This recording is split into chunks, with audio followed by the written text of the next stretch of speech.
हमने हरियाणा प्रदेश के किसानों से यह कहा था कि हम 24 फसलें एमएसपी पर खरीदेंगे। ये बड़े संकल्प थे और मुझे खुशी है कि हमने उस संकल्प को पूरा किया है। आज हरियाणा देश का पहला ऐसा राज्य बना है जहां पर किसान की 24 फसलें एमएसपी पर खरीदी जा रही हैं। यह पहला राज्य बना है। हमने उस संकल्प को पूरा किया है और इसी प्रकार हमने अपने संकल्प में कहा था कि हमारी वो माताएं बहनें जिन परिवारों की इनकम 1,80,000 रुपए से कम है, ऐसे परिवारों की रसोई में हम 500 रुपए का गैस का सिलेंडर उनको मिलेगा, ऊपर का पैसा वो हरियाणा सरकार उनके खाते में पहुंचाने का काम करेगी। उसको पूरा किया। ये बड़े वायदे थे जिसका मैं जिक्र कर रहा हूं, छोटे वायदे नहीं है, तो महत्वपूर्ण जिनका इंतजार करते हैं लोग, ये पूरा करेंगे। उन्होंने कहा है, ये वो वायदे थे।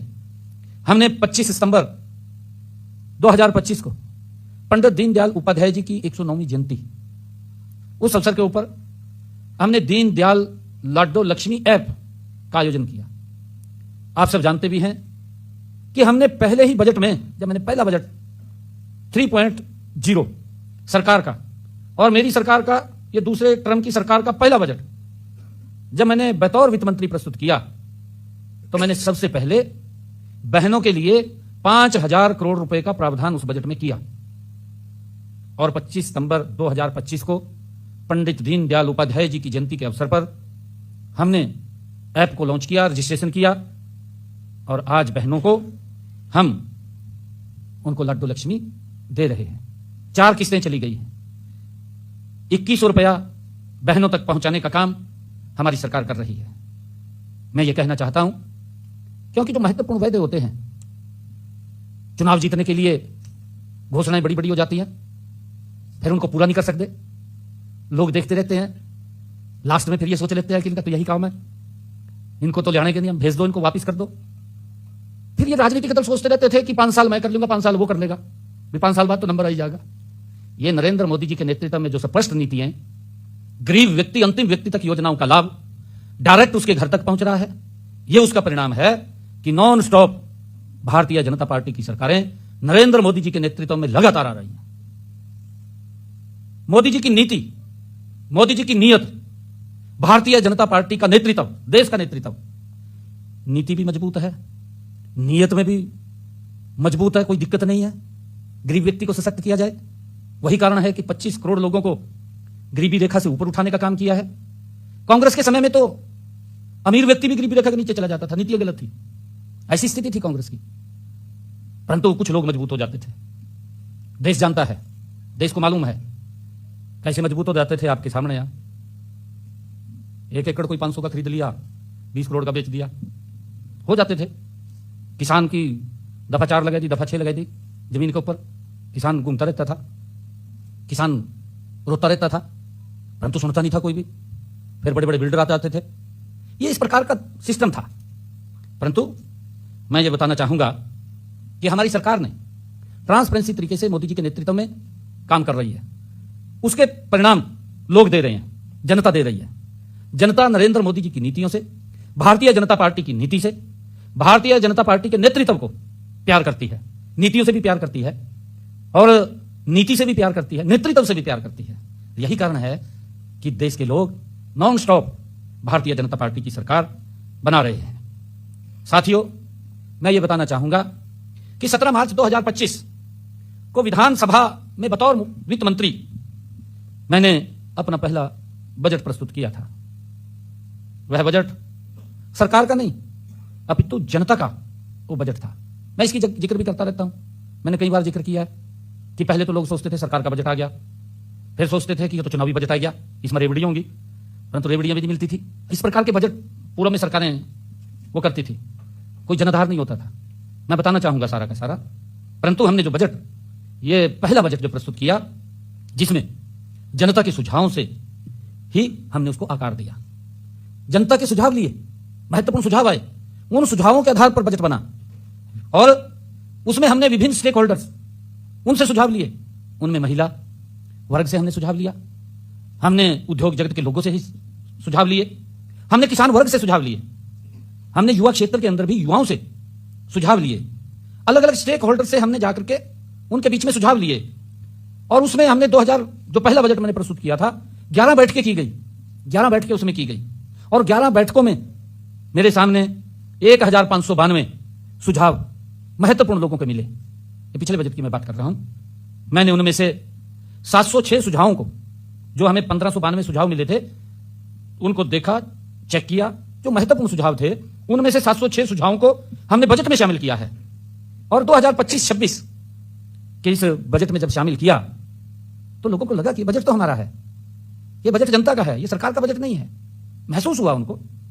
और साथियों, 25-26 का जो बजट है, उस बजट के अंदर उन सुझावों के आधार के ऊपर जो सुझाव हमें मिले, मैंने बजट के अंदर 248 घोषणाएं की। उन सुझावों के आधार पर जो जनता ने सुझाव दिए, 248 घोषणाएं मैंने बजट में की।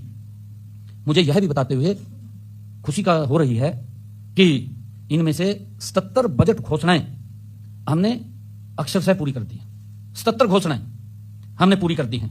165 घोषणाओं पर कार्य अंतिम चरण में है, गति से काम हो रहा है, लगभग पूरी होने वाली है। इन्हें भी जल्दी पूरा कर लिया जाएगा। और साथियों, वर्ष 2026-27 के लिए बजट बनाने की प्रक्रिया अभी चल रही है, जारी है। पूर्व बजट परामर्श की परंपरा को निभाते हुए मैंने विभिन्न क्षेत्रों के हितधारकों के साथ अब तक 13 बैठकें की हैं। इनमें से मुझे कुल 2199 सुझाव प्राप्त हुए। जो 13 बैठकें की, 2199 सुझाव प्राप्त हुए। इस बार हमने टेक्निक आ रही है, नई से नई टेक्निक आ रही है। हमने AI बेस्ड चैट बॉक्स का नया प्रयोग किया और उसका प्रयोग करते हुए इसके माध्यम से हमने प्रदेश के लोगों से सुझाव मांगे और प्रदेश के लोगों ने इस AI चैट बॉट के माध्यम से लगभग 12,400 सुझाव हमें मिले हैं। 12,400 प्राप्त हुए हैं। अभी भी मुझे पत्रों के माध्यम से, ईमेल के माध्यम से लोगों से अनेक सुझाव मिल रहे हैं। इन सभी पर मंथन जारी है। जो भी सुझाव आता है उसको देखते हैं, चेक करते हैं। मैं आशा करता हूं कि इस बार कम से कम 4-5 हजार सुझावों को आगामी बजट 2026-27 में सम्मिलित किए जाएंगे, ऐसा मुझे अनुमान है, क्योंकि ये जनता के द्वारा दिए गए सुझाव हैं। मित्रों, मेरा हरियाणा की जनता से यह वायदा है कि आगामी बजट 2026-27 न केवल हरियाणा के लोगों की भावनाओं और जन आकांक्षाओं पर यह भली भांति पूरा करेगा, मुझे ऐसा विश्वास है। साथियों, ये बल्कि उनके परिवारों, गांव, शहरों, जिलों और समूचे हरियाणा के विकसित भविष्य के लिए ये एक मजबूत नींव का काम भी करेगा। इतने सारे सुझावों को शामिल करने से उन्हें यह साफ दिखेगा कि यह बजट मैंने सरकारी दफ्तर में बैठकर नहीं, बल्कि उन्होंने स्वयं हरियाणा के लोगों ने इसको गढ़ा है, बनाया है। उनको ऐसा महसूस होगा क्योंकि उन्होंने सुझाव दिए हैं। हरियाणा के लोगों के सुझाव इसके अंदर हैं। साथियों, बजट 2026-27 और उनके प्रावधानों को तो मैं 2 मार्च को ही विधानसभा में रखूंगा, क्योंकि जो उन्होंने सुझाव दिया अभी उसके ऊपर काम चल रहा है। परंतु हरियाणा की अर्थव्यवस्था और राजकोष की स्थिति के बारे में आप सभी को मैं बताना चाहूंगा। साथियों, 29 जनवरी 2026 को योजना विभाग द्वारा जारी आंकड़ों के अनुसार राज्य का सकल घरेलू उत्पाद GDP 2025-26 के अग्रिम अनुमानित आंकड़ों के अनुसार 13,67,769 करोड़ रुपए रही है, जबकि गत वर्ष के इन्हीं आंकड़ों के अनुसार वर्ष 24-25 में यह 12,13,951 करोड़ रुपए थी। ये आंकड़े दर्शाते हैं कि वर्ष 2025-26 में वर्ष 2024-25 के मुकाबले राज्य की GDP ये 12.67% की दर से बढ़ी है। साथियों, राज्य की GDP को उनकी जनसंख्या में अगर विभाजित करके प्राप्त होने वाले आंकड़े को प्रति व्यक्ति आय कहा जाता है, तो 29 जनवरी 2026 को जो योजना विभाग द्वारा जारी आंकड़ों के अनुसार 2024-25 में राज्य की प्रति व्यक्ति आय ये 3,58,171 रुपए रही, जबकि राष्ट्रीय स्तर पर प्रति व्यक्ति आय 2,19,575 रुपए है। साथियों, मुझे यह बताते हुए गर्व भी हो रहा है कि हरियाणा की प्रति व्यक्ति आय देश के शीर्ष 5 राज्यों में शामिल है। 5 राज्यों में मैं यह भी बताना चाहूंगा कि पिछले 10 वर्षों में हरियाणा की प्रति व्यक्ति आय लगातार बढ़ रही है, लगातार बढ़ रही है। अगर हम 2014-15 की देखें, 2014-15 में राज्य की प्रति व्यक्ति आय 1,47,382 रुपए थी। इन आंकड़ों से यह स्पष्ट होता है कि पिछले 10 वर्षों में राज्य की प्रति व्यक्ति आय में लगभग 2.5 गुना की वृद्धि हुई है, लगभग 2.5 गुना की। साथियों, 2024-25 में राज्य सरकार के सभी विभागों का वास्तविक खर्चा 1,75,801 करोड़ रुपए था, सभी विभागों का खर्चा 24-25 में। जबकि अगर हम देखें, क्योंकि इस प्रकार का दुष्प्रचार किया जाए, कहा खर्च ही नहीं हो रहा, कहा कोई काम ही नहीं हो रहा।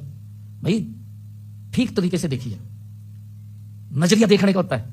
उसी सड़क के ऊपर जा रहे, आधे घंटे में पहुंच रहे, फिर कह रहे काम नहीं हो रहा, काम दिखाई नहीं दे रहा। फिर कैसे दिखाएगा? नजर तो है नहीं है देखने की, नजर भी तो देखने के लिए चाहिए, वो नजर है नहीं है देखने की, बस झूठ बोलना है। 2014-15 में यह केवल 61,904 करोड़ रुपए था।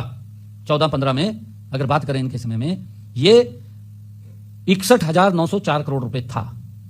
चालू वित्त वर्ष में 16 फरवरी 2026 तक सभी विभागों का वास्तविक खर्चा 1,59,747 करोड़ रुपए है।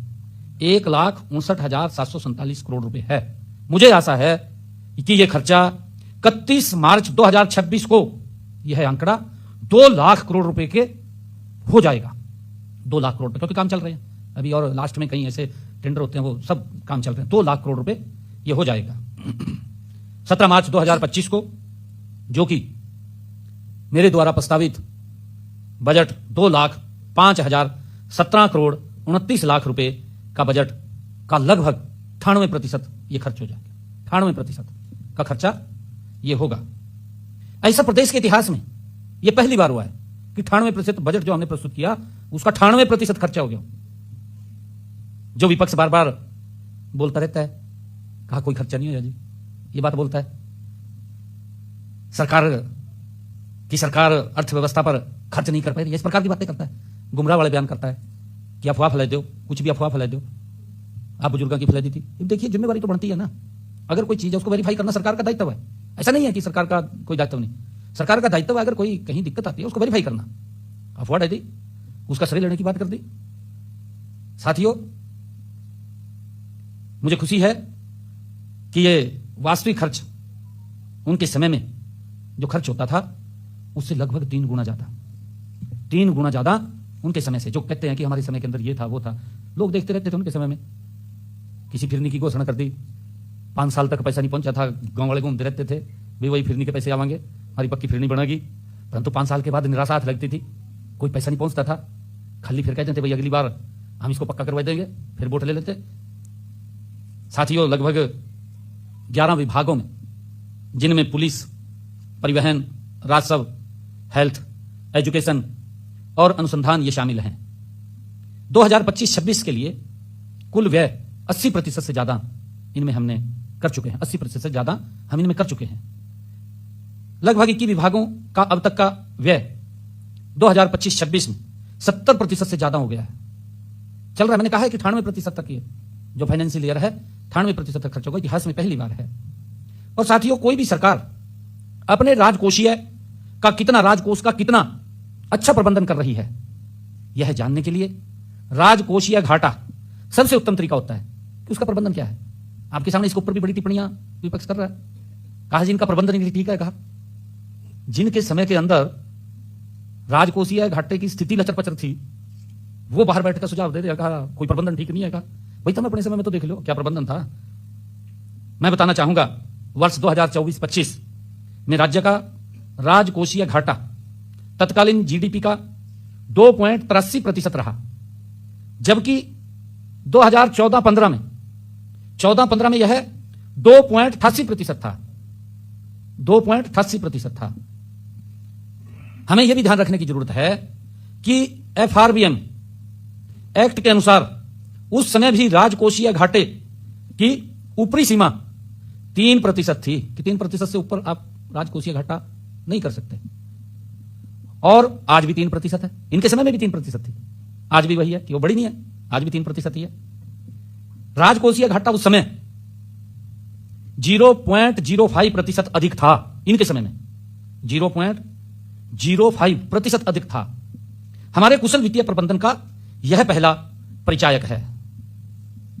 मित्रों, 16वें वित्त आयोग 2026 से 31 की सिफारिशों के अनुसार हरियाणा को केंद्रीय करों में जो हिस्सेदारी है वो 1.093% से बढ़कर के 1.361 हो गई है।